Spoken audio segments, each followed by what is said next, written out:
হযরত ওমর একদিন তিনি হেঁটে কোথাও যাচ্ছিলেন। কিছু দূর যাওয়ার পরেই দেখলেন এক বৃদ্ধাকে। বৃদ্ধা কি যেন বিড়বিড় করছে।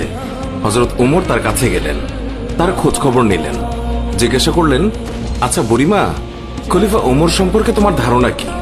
বুড়ি হযরত ওমরকে আগে কখনো দেখেনি, তাই তাকে সে চিনতে পারেনি। বুড়ি হযরত ওমরের কথা শুনে কিছুটা বিরক্ত হলো, বলল, ওমর টোমর দিয়ে আমি কি করব? আমার কি এমন ঠেকা পড়লো যে আমার তার খবর নিতে হবে? নিজের চিন্তায় বাঁচি না। বুড়ির কথায় ছিল রাগ আর অসন্তোষের ছাপ। হযরত ওমর আবার তাকে জিজ্ঞাসা করলেন, বুড়িমা, ওমরের উপর তোমার এত রাগ কেন? বুড়ি চেঁচিয়ে জবাব দেয়, রাগ হবে না কেন? এই যে সে খলিফা হয়েছে, তো আমায় কি একটা পয়সাও দিয়েছে? নাকি কোনোদিন আমার খোঁজ খবর নিয়েছে যে আমি কি হালতে আছি? ও মানুষ না। হযরত ওমর বুড়ির কথা শুনে বড়ই চিন্তিত হলেন। ঠিকই তো, আমি তো তার তেমন খোঁজ খবর নিতে পারিনি। তিনি কিছুটা নরম হয়ে বুড়িকে আবার জিজ্ঞাসা করলেন, আচ্ছা, তুমি কি অবস্থায় আছো ওমর কি করে জানবে? তুমি গিয়ে ওমরকে সব জানিয়ে আসলেই তো পারতে। বুড়ি জবাব দেয়, কেন? আমি জানাতে যাব কেন?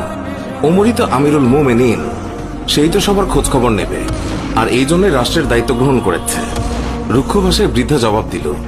হযরত ওমর শান্তভাবে আবারও বললেন, আচ্ছা, ওমর খলিফা হওয়ার পর তুমি যে কষ্ট পেয়েছো, সেই কষ্টের বিনিময়ে তুমি কত টাকা পেলে ওমরকে মাফ করে দেবে? বৃদ্ধার সাথে এইসব কথা চলছে। এমন সময় হযরত আলী এবং আব্দুল্লাহ ইবনে মাসউদ রাদিয়াল্লাহু তাআলা আনহু তারা এসে হাজির হলেন। তারা হয়তো কোথাও যাচ্ছিলেন। এসে সালাম দিলেন, আসসালামু আলাইকুম ইয়া আমিরুল মুমিনিন। আগন্তুক দুই ব্যক্তির মুখে আমিরুল মুমিনিন শব্দ শুনে বৃদ্ধা তাজ্জব হয়ে গেল।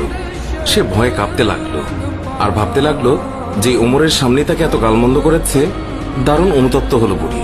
হযরত ওমর বৃদ্ধাকে সান্ত্বনা দিলেন আর বৃদ্ধার হাতে 25টি স্বর্ণ মুদ্রা দিয়ে বললেন, বুড়িমা, তুমি এই চামড়ায় লিখে দাও যে কিয়ামতের দিন ওমরের কাছে আমার কোনো দাবি নেই। বৃদ্ধা তখন তাই করল। চামড়ার উপরে তা লিখে দিল বৃদ্ধা। আর হযরত আলী রাদিয়াল্লাহু তাআলা আনহু সাক্ষী হিসেবে তার উপরে দস্তখত করলেন। হযরত ওমর রাদিয়াল্লাহু তাআলা আনহু মুহাম্মদ রাসূলুল্লাহ সাল্লাল্লাহু আলাইহি ওয়াসাল্লামকে অনুসরণ করে তালি লাগানো জামা পরতেন। যখন তিনি মুসলমানদের প্রাণকেন্দ্র বায়তুল মুকাদ্দাস জয় করার জন্য বের হচ্ছিলেন, সেই সময় তার পরিহিত জামায় 17টি তালি লাগানো ছিল।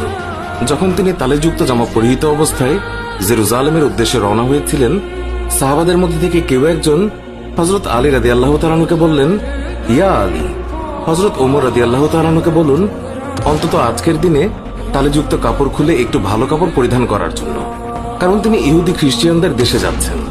তারা হয়তো আমিরুল মুমিনিনকে দেখে বিরূপ মন্তব্য করতে পারে। তারা তিরস্কার করে বলতে পারে, মুসলমানগণ খলিফার জন্য একজোড়া ভালো কাপড়ের ব্যবস্থাও করতে পারেনি। আপনি খলিফাকে বুঝিয়ে বলুন। সাহাবাদের পিড়াপিড়িতে হযরত আলী রাদিয়াল্লাহু তাআলা আনহু কথাটি বলার জন্য হযরত ওমরের কাছে গেলেন, কিন্তু এমন কথা বলার সাহসী পেলেন না, কারণ হযরত ওমর রাদিয়াল্লাহু তাআলা আনহু তিনি এমনিতেই গরম। তারপরেও এমন স্পর্শকাতর বিষয়ে মুখটাই বা খুলবেন কিভাবে? অনেক চেষ্টা করলেন, কিন্তু কোনোভাবেই বলতে পারলেন না। ফিরে এলেন সাহাবাদের কাছে, নিজের অপারগতা প্রকাশ করলেন। হযরত আলী রাদিয়াল্লাহু তাআলা আনহু বললেন, আমি যখন বলার জন্য তার কাছে গিয়েছি, তখন আমার কথা বলার শক্তি হারিয়ে ফেলেছি। এবার সাহাবাগণ পরামর্শ করলেন, তাহলে এই কথা খলিফার কাছে কে বলতে পারে? সকলেই খেয়াল পেশ করল। হযরত আয়েশা রাদিয়াল্লাহু তাআলা আনহা এবং হযরত হাফসা রাদিয়াল্লাহু তাআলা আনহা বলতে পারবেন। তারা সকলে মিলে হযরত হাফসা রাদিয়াল্লাহু তাআলা আনহুর কাছে গেলেন। হযরত হাফসা রাদিয়াল্লাহু তাআলা আনহা বললেন, আমি রাসূলুল্লাহ সাল্লাল্লাহু আলাইহি ওয়াসাল্লামের স্ত্রী এবং খলিফা ওমরের মেয়ে, কিন্তু আমার পিতাকে এই কথা বলার সাহস আমার নেই। আমি এই কথা বলতে পারবো না। হযরত আয়েশা রাদিয়াল্লাহু তাআলা আনহা বলতে পারবেন। সাহাবায়ে কেরাম হযরত আয়েশার কাছে দরখাস্ত করলেন।